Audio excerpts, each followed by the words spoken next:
Hey, I'm Nazir, and today we are map making in Wonderdraft. So I'm going to start off just showing an older map I made, a couple of years old, for my current Dungeons & Dragons campaign. So it's a fairly fleshed out, full world map, high fantasy, sort of classic D&D game. And the new map I want to make today is of a very, very similar sort of style, but a new take on the D&D setting. So you can see this is fairly detailed, spent a lot of time on this, and was learning the software really as I went. My first sort of really big, full detail map in Wonderdraft. So the map is a mixture of fairly realistic geographical features, plus a mix of your sort of classic fantasy elements. You know, you've got dwarves living in the mountains, you've got entrances to the Underdark as well at various locations in this map. We've got sort of volcanic islands, you know, your classic you can just sort of see on the left there, this red lake, the Ruby Lake. And, you know, at the time it was very much a case of cramming as many biomes as I could into a single continent, really. It's fairly simplistic, and as this campaign I'm playing in this world at the moment is coming to an end in the next few months, it's a great excuse to do some new world building, build a new setting and build a new map from scratch.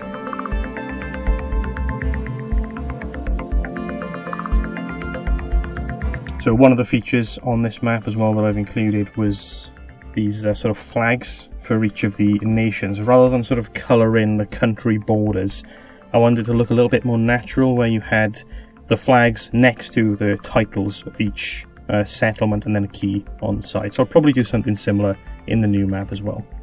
And here we are. So this is what I've got so far. Not much. You can see that one region in the middle, Eros, is fairly well fleshed out. The rest is just a sort of mishmash of where I think some of the major land masses should go.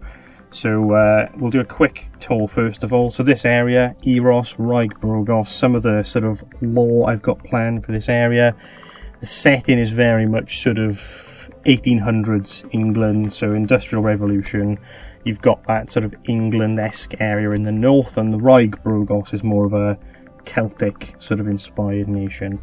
The area we're going to be working on today, however, is Fjelhjem, so heavily inspired by Norway, Scandinavia, obviously, even in the naming as well. Some other areas we've got around. I've got a rough idea of how I want the sort of main continent to be split. We've got an archipelago down in the southeast. We've got two cities I know I want to exist, so Babos and Minanth. They're going to be story related. I need to put them somewhere. In the west, then, we're going to have a sort of New World vibe as well, with some islands in the middle, and then, you know, some far off distant continent where there are, you know, more exotic things that are being fed back to the mainland and the main area where the sort of story is set. So that's where we are at the moment. So let's take a closer look at Fjelhjem. I know down below as well there's going to be a sort of Catholicism-inspired religion coming out of Eros, and that was just a note to myself to make sure that there's some way they can... I want them to mainly travel across land, I think, for the Crusade, so I need to make that sea route a bit more treacherous. So I've got the rough mountains in place already, and most of my rivers for Fjelhjem already, so what I'm doing now is supplementing that with the hills asset from Wonderdraft, and just sort of fleshing out a lot of the empty space before I get onto the vegetation and then the colouring. So one thing I see a lot of people struggle with when they do map making is rivers. So you can see I've done most of the rivers for this area already. The big thing, the big mistake I suppose that people often make is splitting rivers. It does happen in the real world, and not very often. Usually when you're close to the coastline, where you've got soft, flat land, and you get rivers splitting into deltas. But 99% of the time, rivers will only merge, they won't split. So that's what you'll see here in Fjelhjem. Again, very closely modelled after Norway, country I've visited recently as well. And, you know, I'm trying to evoke that idea of the fjords, steep mountains, you know, cold, fast-flowing rivers with sort of calmer waters than near the coast.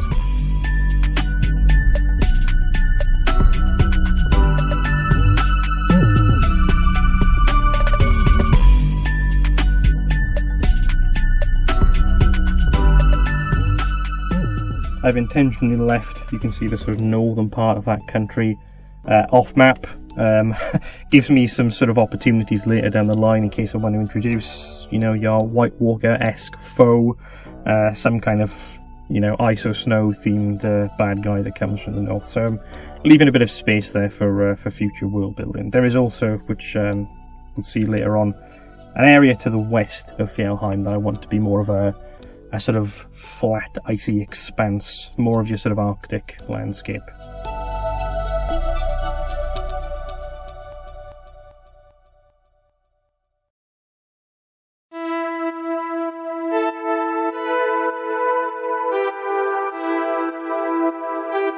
So one thing I do try and do with the smaller assets as well, in terms of, you know, the ordering of putting things down, I start with the land, then the mountains, hills, vegetation, colouring last. Typically, again, sometimes I'll decide to do things in a different order if I feel like one feature is particularly important. But what I like to try and do with the smaller assets, you can see as I move on to vegetation now as well, is cover up some of the sharp corners that are in the assets that I've placed down already. So what you'll see me doing quite a lot is placing trees, for example, on parts of rivers where there's been quite a sharp corner, or edges of mountains where you can see that line sort of overlapping into the land.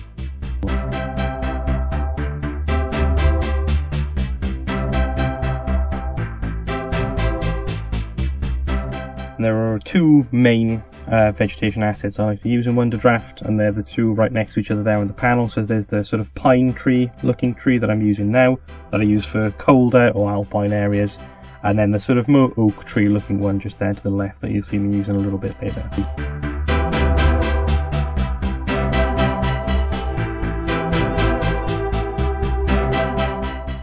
My stubbornness not to move the names I've already placed on the map is already stymieing me here. As you can see, I'm undoing several times, just trying to get those trees right on that little outcropping of land behind the Fjelhjem label.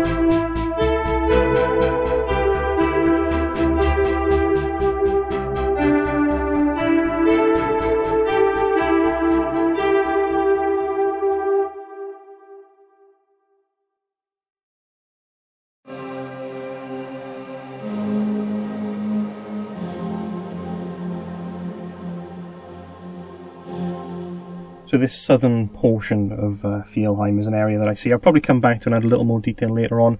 It's where I think most of the major settlements of this region are going to be, you know, near the coast, probably near the mouth of a river. So this is an area that I think I'll probably revise in the future.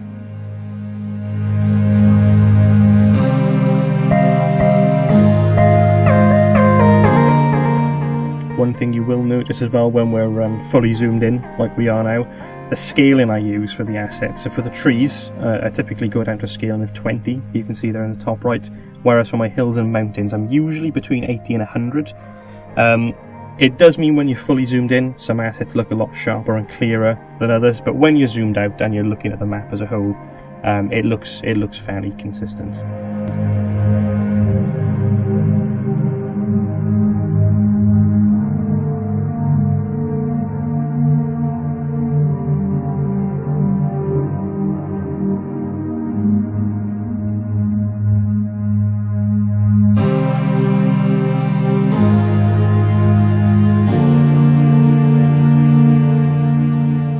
So as I get further north into the area as well, where it's colder, you'll notice I'm doing some very dense areas of forest around here. But I try and make that a bit more sparse as we travel further north to get that idea of a more sort of barren landscape.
I'm just adding in some of those grass assets to give the impression of life in places where there are no trees. So just to give that impression of greenery still.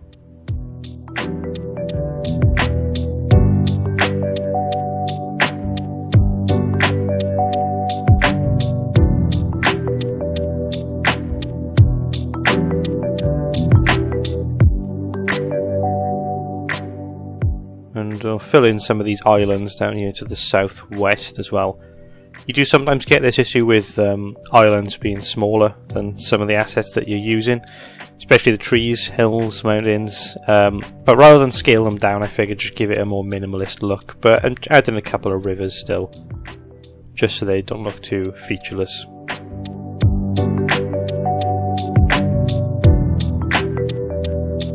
And on the more southern islands, switch over a little from the pine trees more to the sort of oak trees.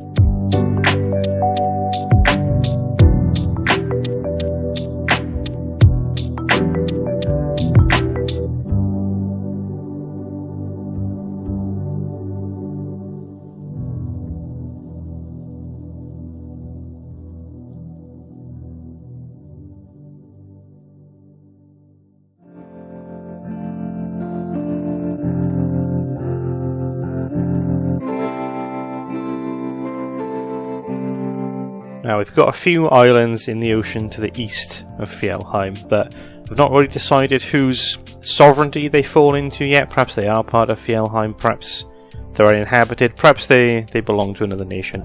But that can all be decided later. For now I'm just going to sort of flesh out their geography. You'll see me putting in the mountains, the rivers, we'll do some trees as well.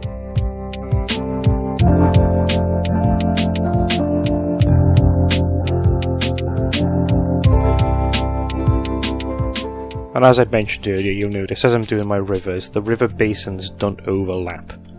So rivers will merge, they'll move downhill, they'll merge, rivers will typically get wider, but they very rarely split.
Now for this northernmost island, I think I'll do something a little different. You don't often get these sort of single mountain peaks. A bit like the Lonely Mountain from The Hobbit. You don't really get these in reality unless it's sort of something volcanic that's in a place where you wouldn't normally expect it, not part of a wider mountain range. But I think we could do with something a little unique.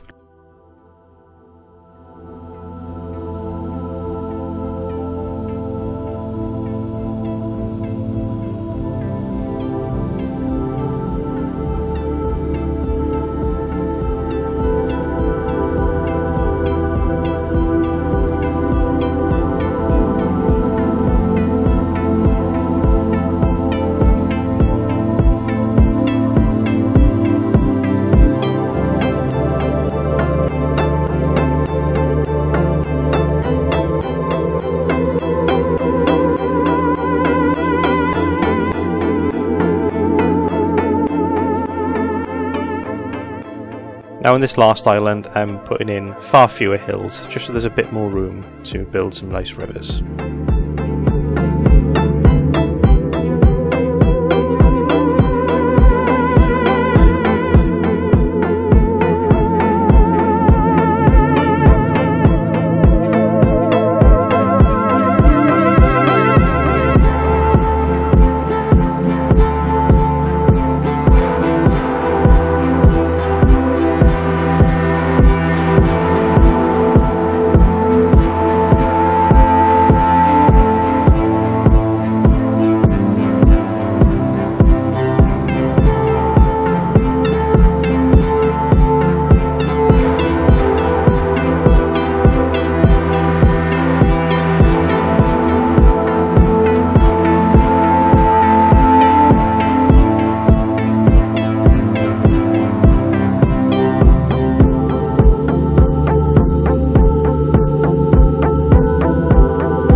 You'll see them just moving the capital city over a little bit closer to the mouth of the river. This seemed to make more sense. And to give that western wasteland portion a bit more character, I've given it its own name, so Avfalfjord. And just starting now with the colouring as well.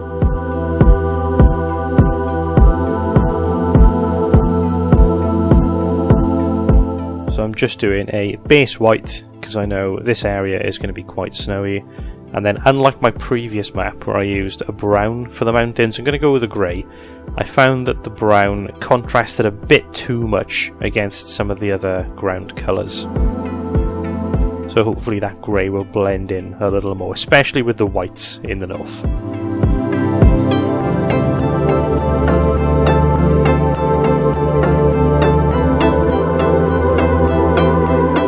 And then just giving a light green dusting to all the areas that would have good water supply and a moderate enough temperature to support vegetation, especially near the coast and near the rivers, where I've already placed trees down.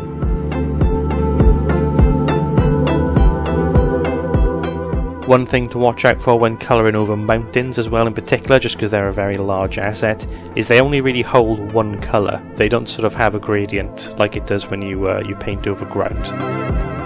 But what you can do to get around that, to give more of that sort of impression of texture, is just have different colours of mountains in the same area, so a mix of different shades of greys and different shades of whites, like I'm doing here.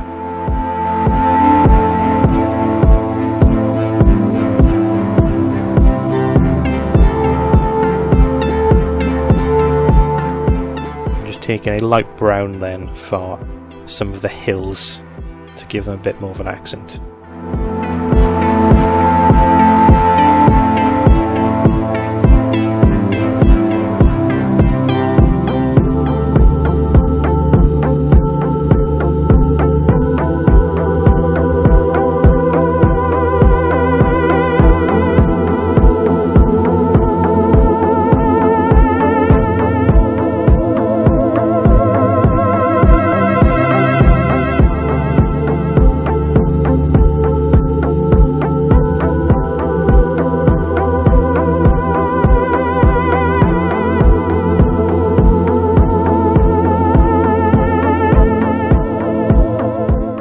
Sometimes I spend 10 minutes colouring a single area and then look at it at the end and I think, what have I even changed? But the overall picture is an improvement, I hope.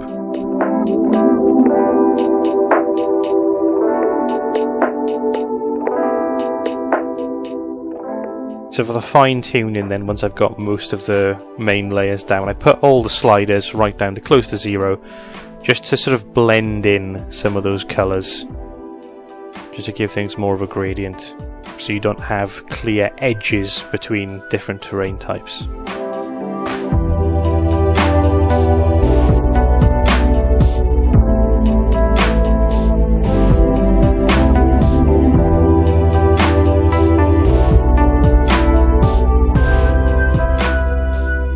So I'm taking a very pale blue here as well to give that glacial effect along some of the coastlines.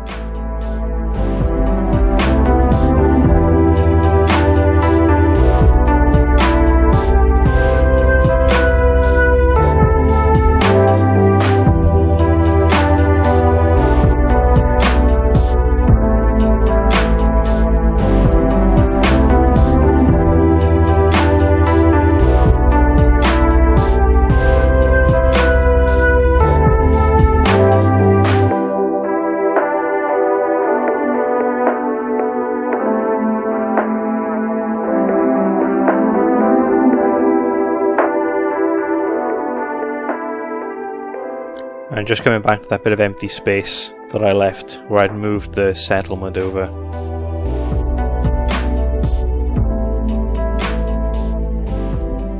Now, Avfalfjord, I thought that contrast between the mountains and then just empty expanse was a bit too stark, so what I'm going to do is add in some sort of deep, wide rivers going far north, these sort of glacial rivers, and another mountain range then on the western banks of that.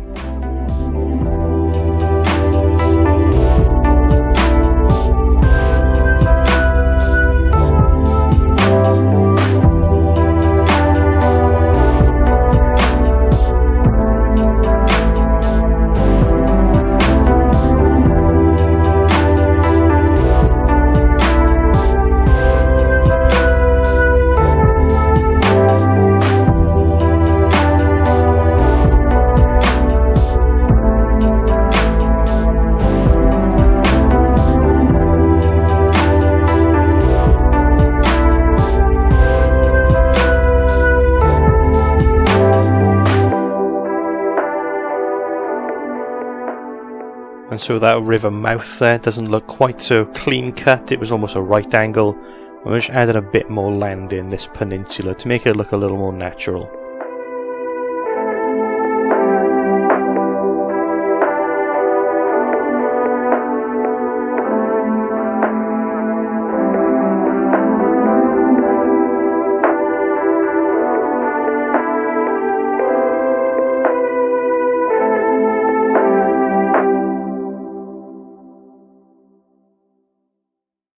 And then giving a little bit of texture to that western expanse, just with a few hills here and there.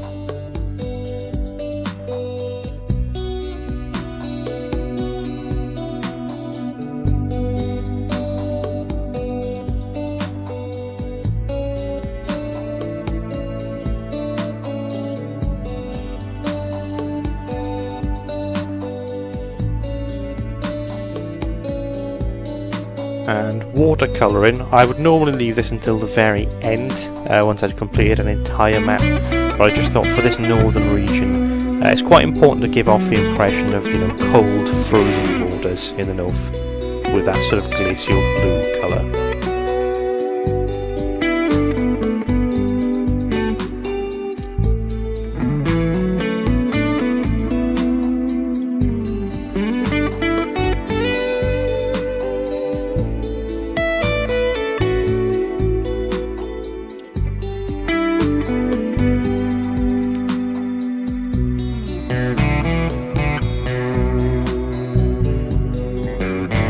We have it, Fjelhjem and Avfalfjord, all done.